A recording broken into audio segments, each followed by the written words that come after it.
Hello, everybody. My name is Susanne 𝗶𝘁𝗶𝘁𝗲. You might recognize me. I used to be Craig and lead techUK's Climate, Environment and Sustainability Programme for 7 years. I'm now a partner at 𝗖𝗹𝗶𝗶𝘁𝗲, one of the world's, in fact, the world's biggest sustainability consultancy. I'm very excited to be joined by three excellent speakers. Do you all want to just introduce yourself very briefly? Tom? Okay. Hello, everyone. My name is Tom Moran. I'm sitting here listening to this whole thing and thinking to myself, all right, as an American who lives in the Netherlands, I am afflicted with a directness that might seem a bit out of place among all of the British. And although my title up there is associated with Lumen, which is my day job, I am not officially speaking on behalf of Lumen. See the aforementioned comment about directness. And I also do some other things in sustainability. I work with other trade associations like 𝗔𝗰𝗁𝗁𝗲, but I run an organization in Amsterdam called the 𝗖𝗹𝗶𝗶𝘁𝗲 Institute that does sustainability-related research and education. And for the last 5 years or so, I've been doing a lot of research in the field, and I'm going to speak more from that perspective of a researcher and an educator than my day job, which is a technology strategy consultant. Hi, I'm 𝗖𝗹𝗶𝗁𝗁𝗲. I'm Head of Sustainability at Openreach, which will hopefully be familiar to most of you as a big domestic infrastructure builder.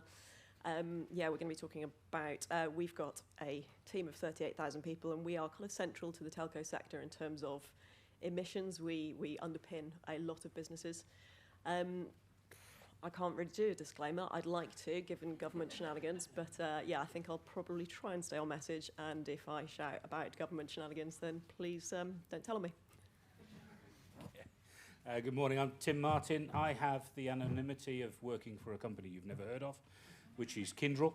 And I'm not supposed to say this, but think IBM Services Division that was spun off 2 years ago, so 90,000 people, $16 billion worth of revenue, largest IT services company in the world, still hiding behind a name that nobody knows what it means.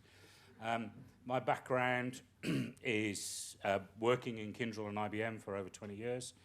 I used to be on the other side. I used to run their data center portfolio, emitting millions of tons of carbon and CO2 as we burnt lots of electricity. So I've now moved over to the other side, and my job now is to decarbonise Kyndryl. We've got about 1 million tons to go up in between now and 2030.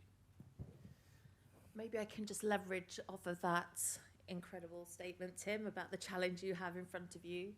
I mean, we heard from the other earlier panel how the cost of living crisis has impacted the political tone in this country, particularly in the last few weeks. Have you seen any impact on the ambition for business decarbonisation as a result of the cost of living crisis? I think if I broaden the cost of living, and as a global company, you know, the UK is one of our major markets. So we're big here in the UK, but obviously as a global company. If I broaden that cost of living ever so slightly across the European scene, and particularly the impact of the cost of energy, and that then has regional differences with the way that hit Germany, the way that hit the UK, they're different, and then it's different about how you contract. But we're certainly seeing appetite change. We see very different behaviours and attitudes in different countries. The UK, if I were to typify it, at some ends is leading, you know, in terms of attitude, not always in terms of execution. We've seen other governments. The French government is leading. I was in a hotel in Clermont-Ferrand last week in the middle of France. I went by train.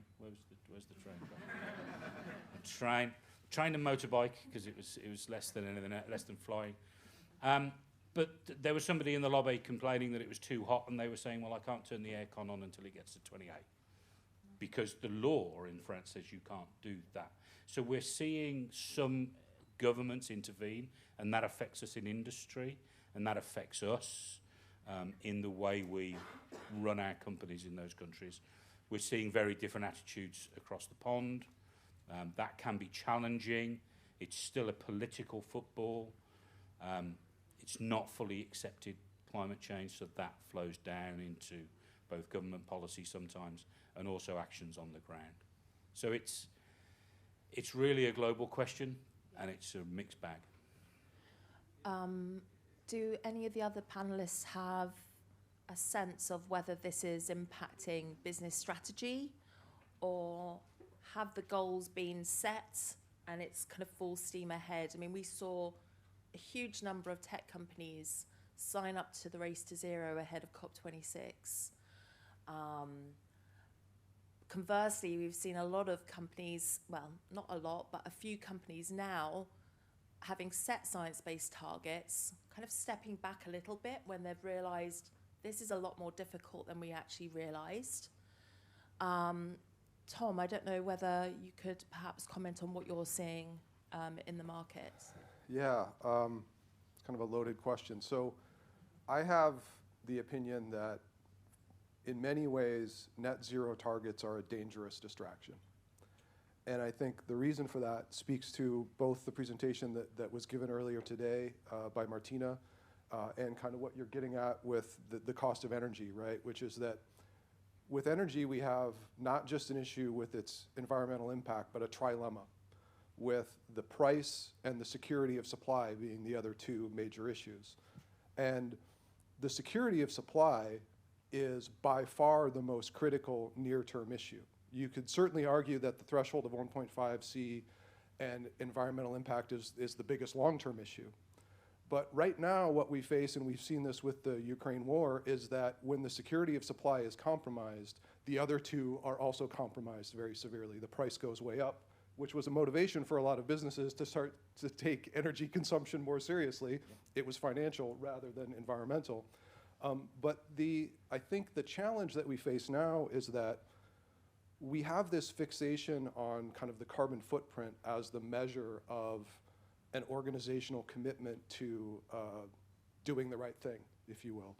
And the system that we use to create that demand signaling was based on a time when we needed demand signaling in the energy markets for renewable energy, which was well over a decade ago. Now, the primary purpose that net zero targets and carbon footprint reporting are serving is actually virtue signaling.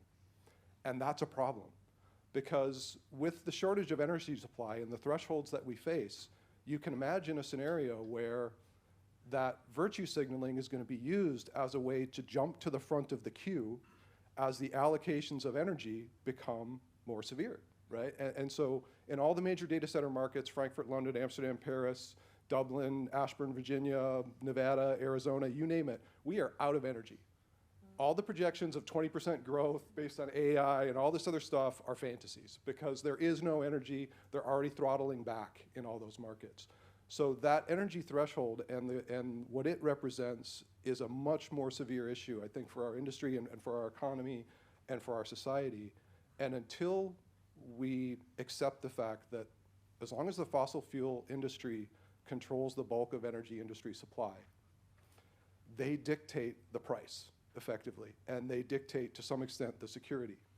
And that $7 trillion of subsidies that goes into the fossil fuel industry and the lack of pricing of negative externalities is way more important than our targets for 2030 or 2040 or 2050, in my opinion.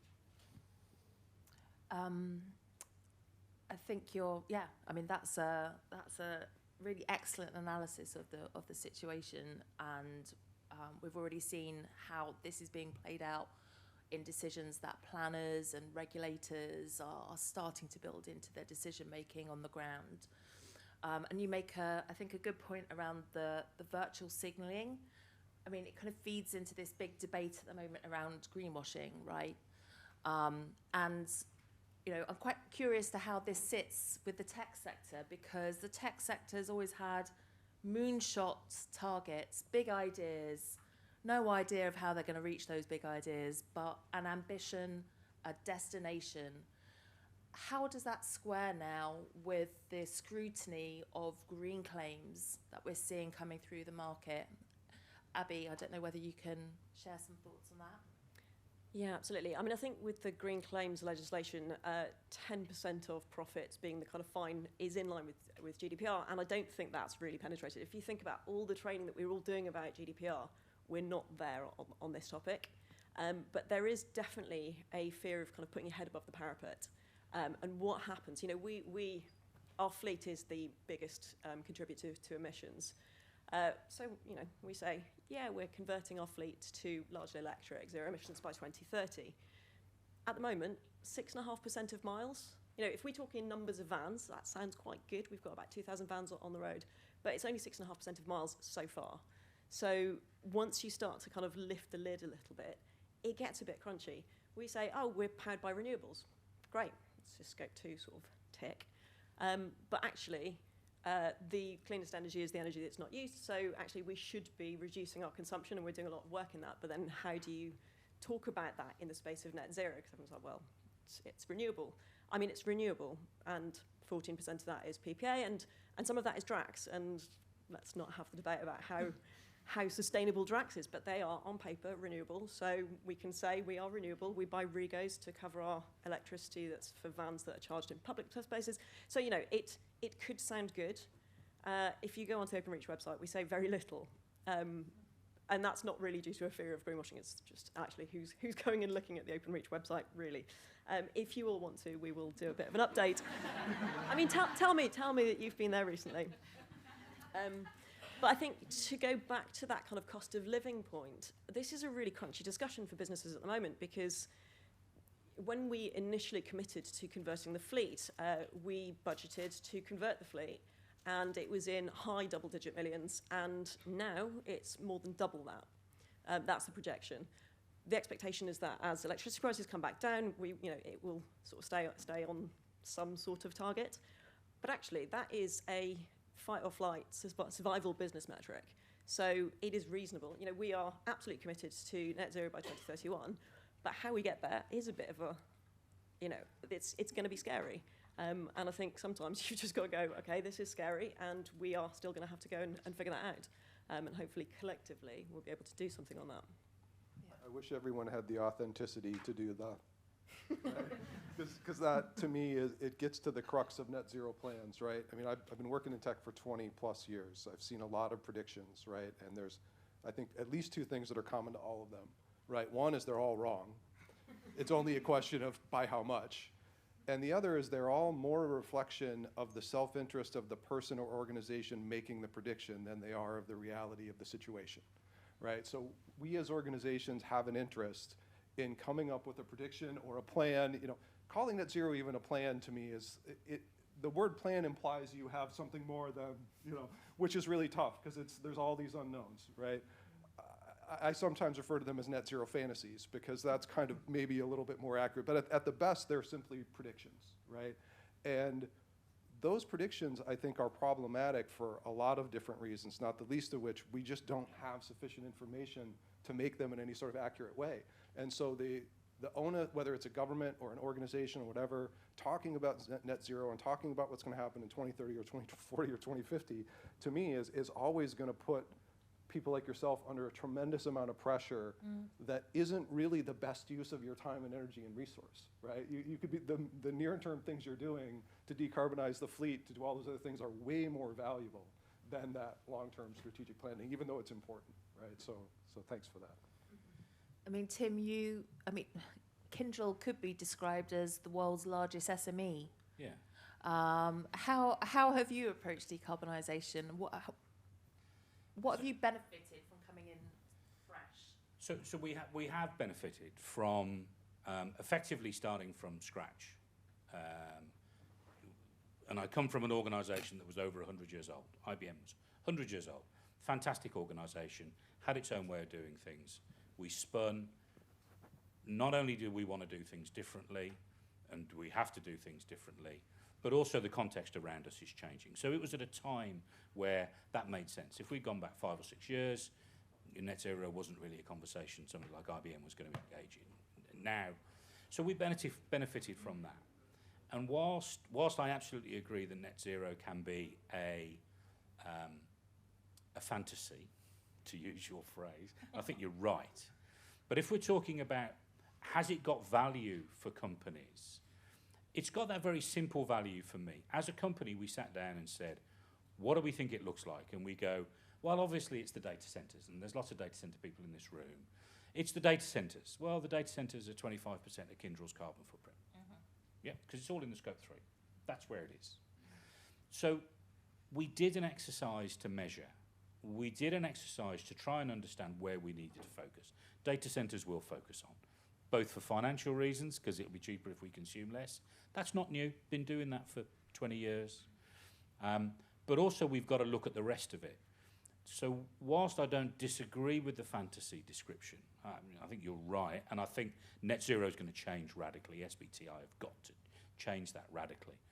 I think doing the very simple, which is go measure so you know where to focus, is a very simple and a very important message. We suddenly realised we needed to focus in subtly different places. It took me about 6 months to convince the executives that it wasn't the data centre's fault. It's always the data centre's fault, yeah? Customer service is fantastic until there's an outage. Oh, it's the data centre fault. And we all know that's not true. We all know it's the network teams that are the fault, right? So, but there is value in measuring. There is value in understanding. I'll add one more to that, and I saw it on a piece. Our CIO produced a piece internally last week. We're doing a huge transformation, 2,000 applications in IBM, 2,000 applications. Unbelievable, right? And we're going to run Kyndryl on about 50 or so. The numbers are something like that. But his phrase was, don't let perfection get in the way of good. Yeah? I could spend, and my role within Kyndryl is to go count the greenhouse gas emissions and the waste and the water and everything else. And I've got colleagues who run bits around business development and bits around helping our customers, okay? My job is to count. I could spend my life counting and not get round to doing something. You're changing your fleet. You're doing something. I'm changing the diesel I use in my generators. You've got to get to the point where you know enough to now act, because urgency, which is the message at the very beginning of today, is we haven't got time. We've got to act now. But you do need to know where to focus, and that was the useful piece for us. And the framework allowed us to do it. So we'll live within the framework. And apologies for calling Kyndryl an SME. I meant startup. Startup. World's largest startup. Yeah, yes. Feels like it sometimes. No table tennis tables, though. None. Well, there was a pool table in 𝗔𝗶𝗶𝗁𝗁, but there was nobody playing. No slides. No, none of that. Well, I'm an old bloke, you know. Couldn't get up the stairs. I think that the other dimension to the whole kind of decarbonisation story, of course, is people. And often we have probably also within this sector, a very technology kind of focused approach, but people are absolutely essential to decarbonising. Have you done much work to engage staff, to speak to them, to bring your people with you? We know that it's, for example, a really important message and agenda for young people, important in recruitment, in retention. Abby, how are Openreach approaching this? Who here hates roller coasters? A few of you? Right. There is a quote, it's largely attributed to Darwin, but it's basically, it's not the strongest of the species that survives, nor the most intelligent, but the one that is the most adaptable to change. And if you think about the pace of change that we have been going through and that we need to be going through, like just reflecting on this morning, there are plenty of people in this room who are probably in the camp of, shit, we need to do something, breathing into a paper bag, need to act now. And that's great for all of us. And then there are a number of people who are, oh my God, I don't want 7 bins in my house, thanks. And I don't think that there is enough being done on any level to really take the kind of hearts and minds of people on this journey, because it is breakneck. And if you hate roller coasters, we are on one of the fastest roller coasters that anyone has experienced. And it's hard, even if you are totally on board and on message, there are lots of behavioural shifts. There are things about modal shift. I think there's a really interesting piece for what can tech do to take the change out of the hands of the individual. And there are loads of ways that tech can support on that. But when it comes to choice and behaviour change, it's a scary space. So, I mentioned we've got a fleet. Yes, there's all of the stuff going on in kind of policy and the public environment, but you open a red top, open the Sun, and every single day there is a story that says, oh, I had an EV, and here's why I've gone back to diesel. And it will be, every single day there will be Rowan Atkinson, somebody who's just like, my EV is rubbish and you should change back. And we are fighting that tide. With the best will of my internal comms team, every message saying, please sign up for an EV today. And our engineer population, who are probably reading papers in line with the public media, so the Mail and the Sun, are getting that message. And how do we counter that shift? So I think there's a lot to do in terms of that kind of hearts and minds and making it feel safe. Unfortunately, what is happening publicly is it's becoming a divisive issue. And now it is snowflake woke issue, and therefore people are kind of like, I don't want 7 bins, I don't want meat tax, and I don't want somebody else in my car, so I'm just going to shut the lid on it. So I think that's where tech needs to intervene to just make some of this stuff happen around people, and smart metering, and all of the Internet of Things and stuff like that to make it easier. But that's a journey. Tom, I don't know if you have a view on this issue. I have a view on everything. Yeah. So Maddie said something really interesting that I wrote down before, which is that roughly 10% of the emissions were attributable to individual behavior change, or could be mitigated through individual behavior change. And in the prior presentation that Martina gave, there was the figure that roughly 74% of emissions could be eliminated through changing our energy system. And there's a study by the New Climate Institute that identifies that most of those 74% are actually attributable to just 100 companies, right? So and I focus a lot on education, the 𝗖𝗺𝗶𝗁𝗁 Institute that I mentioned. We start with high school kids and college kids, and we bring them to Amsterdam and Iceland for experiential learning programs. And great example of getting someone to understand systems change and systems thinking is when you take an American kid and you put them in Amsterdam for 2 weeks and they never get into a car, which is the first time in their life they've never gotten into a car for 2 weeks. And they see that in a city where 60% of the people can make all of their journeys by bicycle and another 30% or so can make them by public transport, that's a systems issue. It's not an individual choice. Amsterdam isn't full of people in middle-aged men in Lycra who love to cycle. It's just the easiest way to get from point A to point B, right? It's the fastest and the cheapest. And so when we start to educate students on systems thinking and systems level change and help them understand that their individual agency is limited and where the leverage points are for them within those systems and how to use that individual agency in the most effective ways, I think we'll make a lot more progress against the things that where goofy news media can't necessarily change someone's understanding of how a system like transport actually works.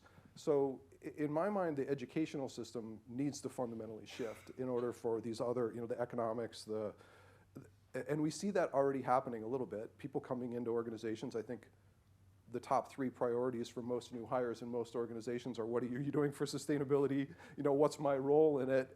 And how, what's your purpose as an organization, right? Pay comes 3rd or 4th on the list these days, which is great. So there's already that sea change within companies, and if we can make that happen across society as a whole, I think we'll be a lot better off. I think now's a good time to give a shout out to techUK's Smart System and Infrastructure Programme, who's doing some great work around how to help mobilise technology in energy, water, mobility on a systems basis. Exactly the point that you're talking to. Tim, how have you tackled the people question at Kyndryl? So, at the risk of being the Tim and Tom opinion show, because I think, and we've all got opinions, but one of the things that we're seeing is our own people, and again, it's a big company, 90,000, 30,000 of those are in India, interestingly, delivering services across the globe. So, it tends to be where a lot of our services are delivered from. And that's a much younger workforce there. I walk into a room and the average age doubles of the group when I go in nowadays. We are finding that our Kyndryls, as some people call them, but our colleagues, are forcing us to change. Tom, you said people. employees are making decisions about joining or staying with a company based on some of these things. We launched something called the Green Guild very early on in Kyndryl, which was a shout out to the 90,000, anybody interested in sustainability. How do we do things inside the company? How do we develop products and services for our customers as well? Because our people are techies and they've got technical ideas and answers. So we've gone out to our people, and that's a wonderful resource for us. It challenges our own thinking. It means we're not siloed in the sustainability organisation. And there aren't many of us. We're a team of 20 in that company. But actually, we've got this huge community inside Kyndryl that is challenging us. It's telling us what it wants. It's giving us ideas for working with customers. So there's a huge resource in the company, I think. Back to this session, which is about the value and how do you go about it. One of the resources are the people in your own company. It isn't the sustainability department. Okay, that was really interesting. Again, this journey of startup. Our team of 21 is a really interesting mixture. We brought some people in from outside because we needed that. And I'm lucky to work for a vice president who is absolutely inspirational, been in the industry, and not the tech industry, but been in the sustainability industry for decades. So that to bring her enthusiasm and skill and knowledge in was great. But also we pull people from inside the team, inside the company, because they're out there. One of my colleagues wrote to the COO and said, I'm really interested in sustainability, and we're crap at it. This was 2 years ago. We're much better now, right? So what did the COO say? He said, right, you're on the sustainability team. Right, he's in the team now. He's been here 2 years, and he leads our education piece. So the resources are in the team because people care about this. And it's not only the young. There are people who look like me who care about it as well. I wonder whether now we could maybe just pause and see if anybody in the audience has a question that they'd like to pose to the panel. Maybe I'll give you a moment to think, and I'll just ask one more question. Oh, we've got a hand already. Mia, this gentleman.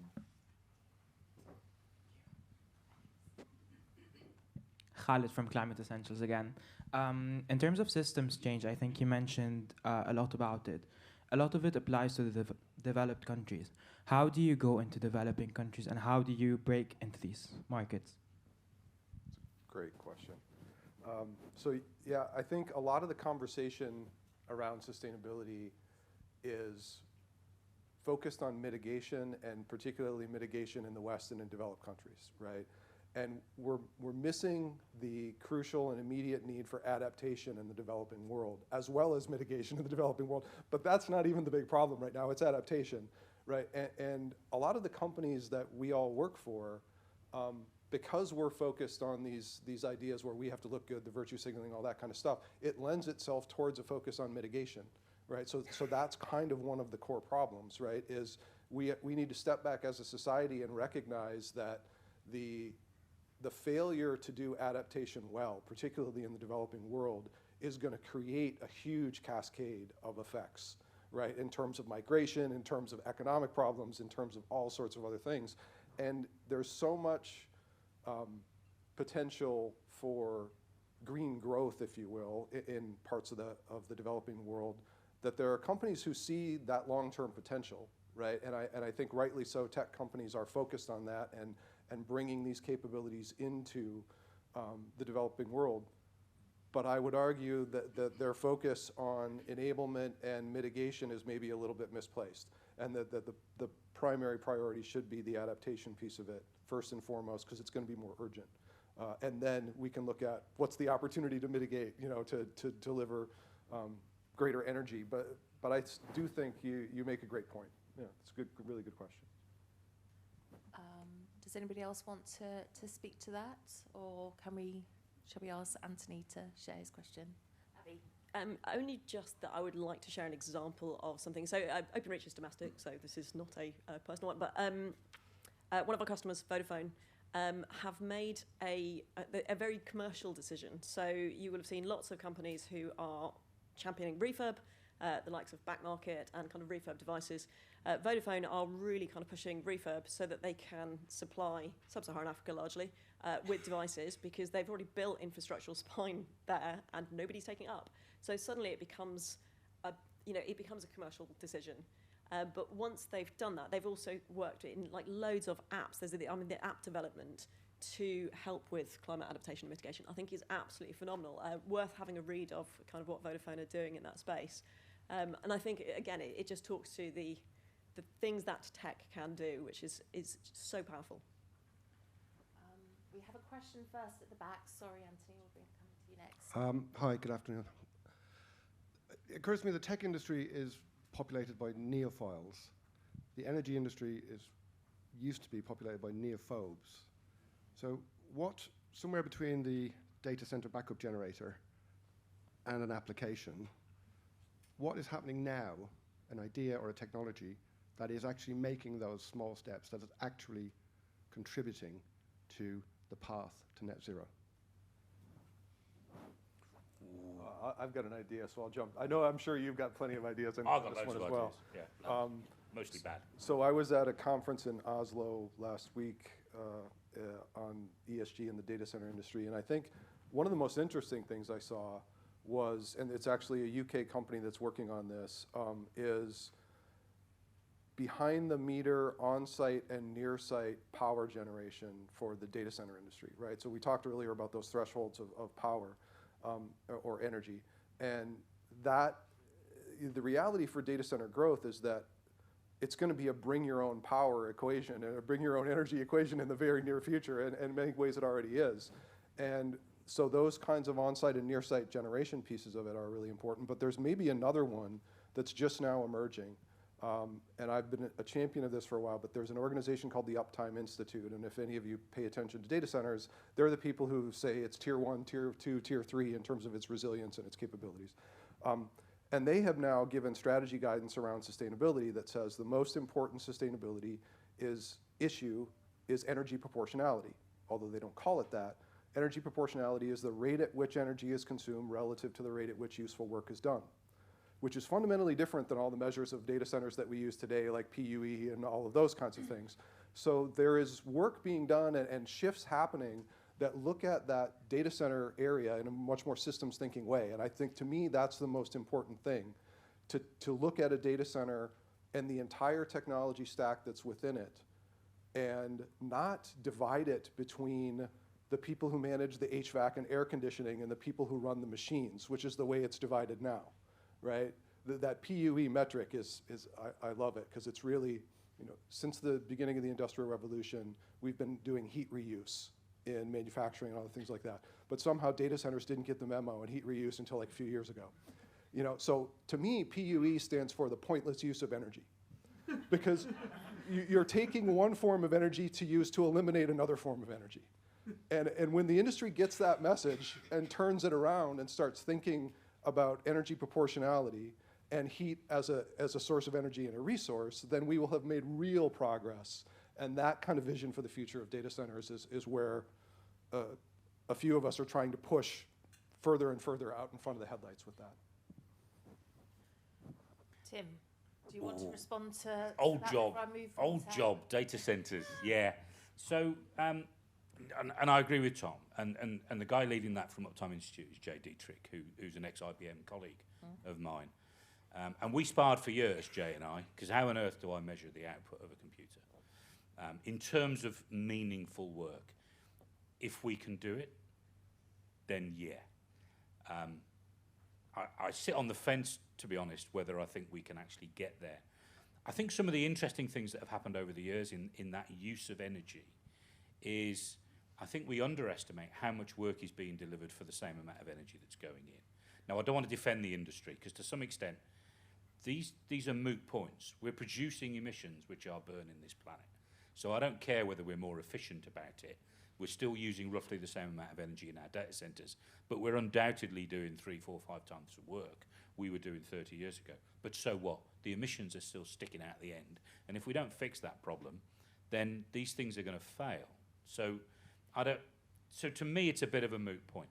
Are those data centers getting more efficient? The data centers aren't, But I think we're getting significantly more work out of the energy that's going in. I do come back to, we could try and figure that out, and it's a debate I've had with Jay for years. We could try and figure it out, Jay, but does it really move us forward? I'm not sure whether it does. There are other things we can do in the data center world that we're not doing. I do think you're right, on-site generation will be key. We're already seeing that in Dublin. We're already seeing a couple of big providers having, if you want to build a data center in Dublin now, you have to produce your own energy. You can't get it off the grid. Yeah, so yeah, that's where we'll go. But what will that force? Less emissions to produce energy on site? It depends on the system you use for energy. If you're going to put a bunch of gas turbines on site, depends where the gas comes from. Yeah, so it's a difficult one. Abby, can you share some thoughts from a network perspective? What? Yeah, I mean, it's a challenge that's ahead of us in lots of ways, because so as most of you will know, we are building a fibre network. Fibre is a significantly lower consumer of energy than the old copper network, but in the kind of short, medium term, we're running multiple networks. Until we can switch off copper, we are powering the copper network and the fibre network. And in the really immediate term, you know, we are building head ends and we are powering a network that hasn't got customers on it. And the network is built in a way that is largely independent of, the energy consumption is independent of traffic load, which is unlike even your washing machine, you know. So we don't have this kind of in the middle of the night low power option for the network. It is just a constant. So there's some sort of tech opportunities for us to kind of just resize that, and you know, there are teams in our CTIO functions who are kind of really looking at that stuff. But in that short term, I mean, the fastest thing we can do is switch off the PSTN network. So for any of you who are on that journey with us, please continue that. But I mean, FTTP uses, I think, 1 watt per second per customer less than FTT, other way around, P2C. So, you know, that is, in terms of gigawatt savings, absolutely massive. But that is a post-PSTN switch off, so 2028 plus kind of an opportunity. And it still leaves us with, we're still using power. I mean, at the moment, BT Group consumes between 1% and 2% of the UK's electricity. So to your point around there's no power, anything that can be done to sort of really kind of pull that back is where we really need to be focusing. It's quite striking that when you look at the kind of overall carbon footprint of the tech sector, about a quarter is data centres, a quarter networks, and half is the consumer end use devices. So that might be a good point now to bring in Anthony. We forgot about your question before. Mia, can you perhaps bring the microphone down here? Thank you. Great. Thank you very much, Suzanne, and the panel. This has been a great conversation so far. So my name is 𝗖𝗹𝗶𝗁𝗁. I work for Circularity First, and we advise companies in the tech sector how to become more sustainable. It's such an interesting place right now. You do see a lot of tech companies that are going on this journey, very committed, genuinely mean it, but for the most part have started with the obvious stuff, the Scope 2 stuff, the stuff that they can control, the really visible stuff. We're increasingly spending more and more of our time really trying to lead into the Scope 3. Now, we can't just talk about carbon, but let's talk about carbon today without the myriad of other things we need to attend to. Can the panel share a little bit about their experiences so far in trying to address Scope 3? Obviously, it's a big challenge. We're a very networked industry, but I think we need to spend more time on that. You know, I think we'll get progress in Scope 2 for all the reasons you've already discussed. Scope 3 is the one that really worries me from its scale, complexity, and basically because it's just so interwoven. I'll jump in. Okay. So there's guidance that just came out from 𝗔𝗰𝗁𝗶𝗁𝗁, the ITU, and the GSMA on Scope 3 for telecommunications providers. So any of you work in data centers or telecoms, it's a great document. It gives kind of a baseline overview, and I was part of the team that worked on that, and we're now revising that or coming up with a version of that for data centers that we hope will be out within a couple of months. And I think that, to me, the Scope 3 challenge is really a function of, and Abby, you kind of touched on this, is where do you set the system boundary, right? So it makes no sense, in the same way it makes no sense in a data center to set the system boundary, you know, on the other side of the air conditioners before you get to the computers, right? It doesn't make any sense to set the system boundary in a network anywhere other than all the way out to the edge device, right? Netflix's Scope 3 should be the display, not just all the other stuff. So once you bring that in and once you start to set the system boundary correctly for scope 3, you're right, the complexity shoots through the roof, you know, and the extent to which you have to deal with that and grapple with that shoots through the roof. And so I think that one of the things that all of us in the industry need to be aware of is that, you know, we all believe in the enabling potential of tech. And for the most part, the conversation that happened earlier touched on something that the EU and other governments are struggling with right now. Politicians in particular are struggling with what to believe about claims around the enabling potential of tech, right? And I think that the companies that are doing it right, Microsoft being one really good example, by including scope 3 in their cloud emissions, knowing full well that it's kind of a guess at this point, versus other cloud companies who are not including scope 3, which I shall not name, are a really good example of taking on something that you kind of don't even know what you're getting into, right? And so for device recycling, I mean, you know, technology has 3 forms of waste, and none of them are carbon, right? It's e-waste, heat, and the data, right? 90% of data is waste as well, which we kind of forget about a lot.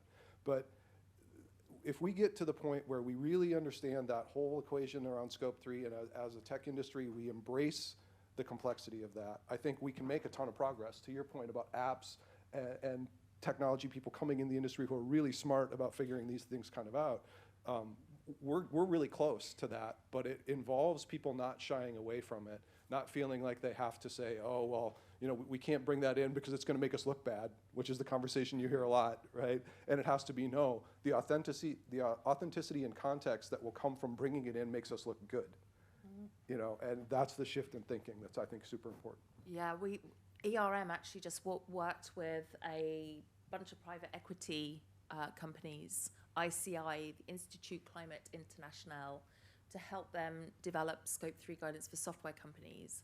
And one of the things that we saw when we were working through this was that some companies that in the software space that are already disclosing on scope 3 were not including end of use of their software, because actually under the greenhouse gas protocol, it's optional. Whereas, come on, surely you should, you know, intellectually, you should be including those emissions. How could you not?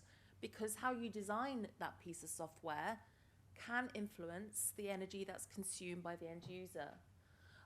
So I agree around, you know, looking at the rules, looking at the categories, but also adding a layer on what's right for us, what is authentic in our reporting. Abby, I don't know if you have some views to share on scope 3. I do have views on scope 3. God, scope 3 is grubby, isn't it? And in many ways very, very helpful. So, you know, we get asked by a lot of our customers, because we are central to their emissions, so that really helps us internally kind of holding feet to the fire.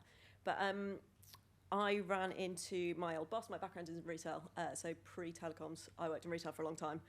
And I ran into her at a conference, and she said, oh, what's your scope 3? I was like, what do you mean in numbers? She said, no, but what is it? And I thought, where does it stop? Yeah. Is Openreach's scope 3, is it the internet, or is that the problem of ISPs? Or, you know, so what is the boundary? So we kind of settled on it's upstream.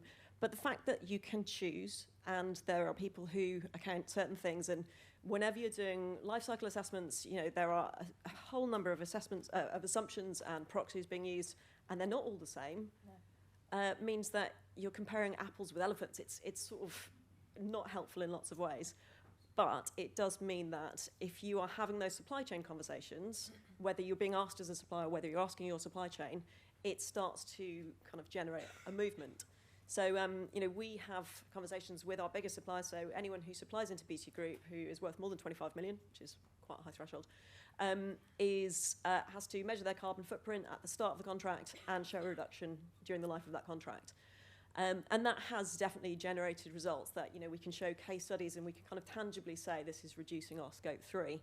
But the only meaningful measure is us measuring our own emissions against our own emissions, because, you know, against anybody else, if one of our competitors were to say our carbon footprint is X, unless they're using the same proxies and the same assumptions, and then it becomes risky. Back to the green hushing point, do our exec want to put out a carbon footprint if they know that a competitor could come along using different assumptions and put out a different carbon footprint, and a customer might make a decision based on that? That's quite scary territory. So, you know, we do a lot of the work, but yeah, then it's about kind of just making sure that it's meaningful within your organisation to measure that. Tim, are you seeing, are you pushing this out to your suppliers? How are you working with your supply chain? And also, what are you hearing from your customers? Yes, and a lot, I think is the short answer. Have we got longer than that?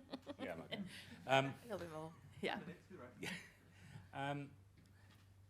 We're hearing a lot from our customers. So we've got 4,500 customers globally. If you'd asked me 3 years ago how often I asked sustainability questions in an RFP from a customer or a renewal of a contract, so every one of those contracts renews every 4 or 5 years, plus all new business, I'd have said I occasionally get asked whether we use renewable energy. That's what in my old job. In this role, we've got a team of people who deal with customer requests that come in. And it's an absolute joy, because of course every question is a different spreadsheet with a different, subtly different phrase. So can we throw stock answers at it, even though, you know, whether they're good or bad, good answers? No, we can't. We have to write every single thing. So we're off trying to find some AI that will do that for us. So that's quite an interesting journey. So our customers are demanding of us that, and quite rightly, we're a major supplier to a lot of those companies. When we look at our own Scope 3, and I was listening, and I agree with what both colleagues have said here, it's an absolute nightmare. But I also think it is about the action it drives at the end of the day. At the end of the day, we could have drawn our boundaries in a particular way that would reduce our Scope 3. It's a bit like the old PUE, your favourite measure, yeah? The Uptime Institute will tell you if you use PUE, you should not use it to compare one data centre with another. Yeah. We all do. Everybody in the industry does. The only thing you should use the PUE for, which is to your point with your suppliers, you judge your own performance of a building over time. Are you improving? You've got criteria with your contracts that says, are you better than you were? And that's about progress. Is it perfect? No. But I think any actions we do, be it Scope 3, be it boundary drawing, be it counting, just get on with the actions. Are there bad actions in this space? Well, I don't think there's bad intentioned actions from anybody I talk to in this space. Are there enough actions? No. But the worst thing we can do is spend our lives counting, and we can't ignore the comparison. We're in a competitive world, but you're right, elephants with apples, it doesn't matter. My Scope 3, I'll tell you what my Scope 3 is. It's a number. Can you compare that to Microsoft? Can you compare it to Google? No, you can't. It's just pointless trying to. But come and compare it to my Scope 3 in 3 years' time, and that's different. And come and have a look and find out whether I've, you know, ignored some categories. But we use ERM as one of our consultants, and they wouldn't let us do that. So there we go. I think we've got time for one or two quick questions. So maybe if we could take both questions. Yeah. Do you want to go first? Sure. So for supply chain management, sometimes they can be our worst enemy. So as a very simple example, there's been some information in the tech press the last few days about people like Vodafone maybe wanting 2 servers on their Open RAN sites. So you've got 2,500 sites, you've got 2 servers on each. That's a lot of Scope 3. But there's no thinking about, oh, let's pull that into a data center. We remove 30–40% of the requirements for it, and maybe remove 40% of the cost. How do we drive different thinking internally as well as in our external supply chain? Great question, and I think there was another one. Hi, I think this question mostly for Abby, actually, more from the business side. So we spoke a lot about Scope 3. This is more on Scope 1, Scope 2. So how do you see yourself achieving net zero by 2031 for Scope 1, Scope 2? And what are the 2 or 3 challenges you see specifically around, let's say, net zero products as well as net zero operations? Okay, so do you want to take the question. Or the data center question. Data center question. I'm I looking at gave you. that job up. I really did. I really did. I think that question comes back, to me that question comes back to people. Because in the IT industry, people write solutions, technical solutions. So, you know, I work with thousands of fantastic individuals, architects, techies, who sit down, look at a customer's requirement and come up with a solution. If our people are not taking into account these factors, then we've got something wrong about the way we're teaming those people, the way we're leading those people, the way we're asking those people to work. So it's not their fault, but I think if, you know, to use your practical example, two servers in 2,500 places, or find a solution that sticks it somewhere else that is far more efficient, then somebody designed that solution. And it's the thinking that went into that that wasn't quite right. Not the individual, not criticising the individual solutioner, who may be in the room, but if they're not, all right? But I think that's about how we educate our people, about what's important to us, them, the planet, and maybe that's where I would go with that sort of. Now, you know, I don't know the specific example, so I don't know what the real solution could be. But that's where I'd go. I often think the answer's people, to be honest. I think there's, you mentioned something really interesting. So RFPs now are starting to creep up where you see the percentage criteria that's being assigned to sustainability, right? Yep. Which is a step in the right direction, because it went from, oh, we'd really like to have this, to this is how much we're going to base our decision on it, at least in some cases. But there still is a problem where sustainability is the unfunded requirement within the solution design request, right? So we'll say we're willing to pay for the servers, all the, you know, everything else in the part of the solution, but you should give us this bit for free, right?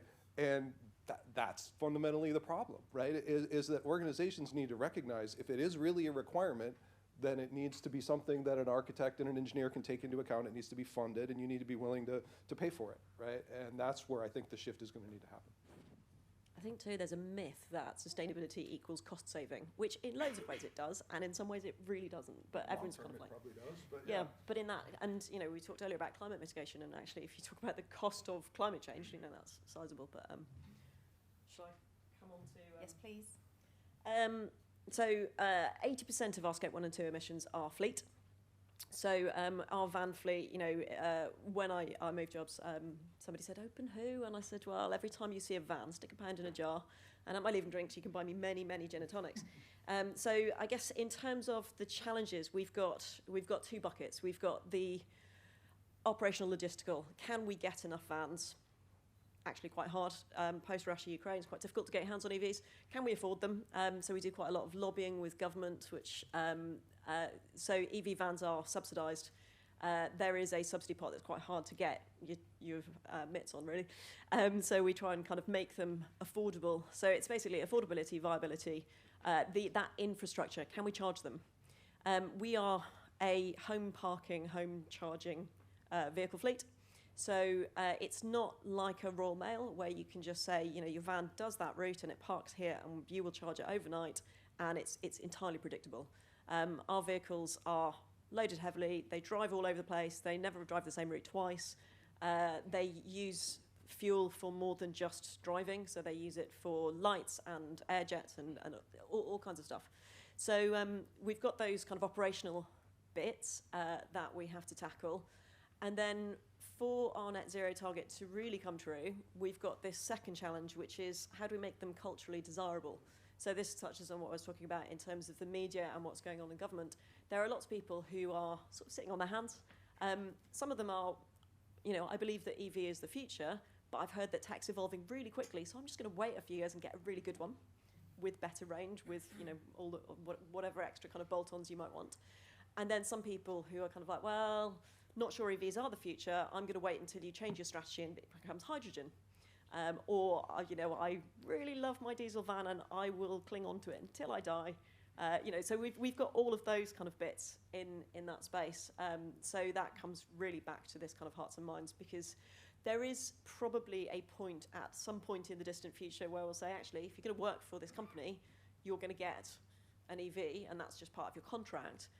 We're not there until the first bits are true, until you can charge it, until it's really viable for everybody to do it. then we can't go there. So we're installing charging points everywhere. Some of you will have seen the pilot that's happening in Northern Ireland, where we're putting in so diesel lamps on the side of the road, converting the energy source into charging points. There's about 6 of them that are in play at the moment, and I mean the obvious challenge to me is that means you've got a cable going across a pavement, so it doesn't seem perfect. But there's lots of kind of ways of there's so many levers that we've got to pull to kind of get there. I think we are at time now, sadly. I didn't get onto carbon offsetting, which I had on my list, but maybe that's a session in its own right. Universal opinion, don't do it. I'm with Okay, Tom. you heard that? Don't do a carbon offsetting unless it's very high quality. Okay, well, thank you very much for your time. Can you join me in thanking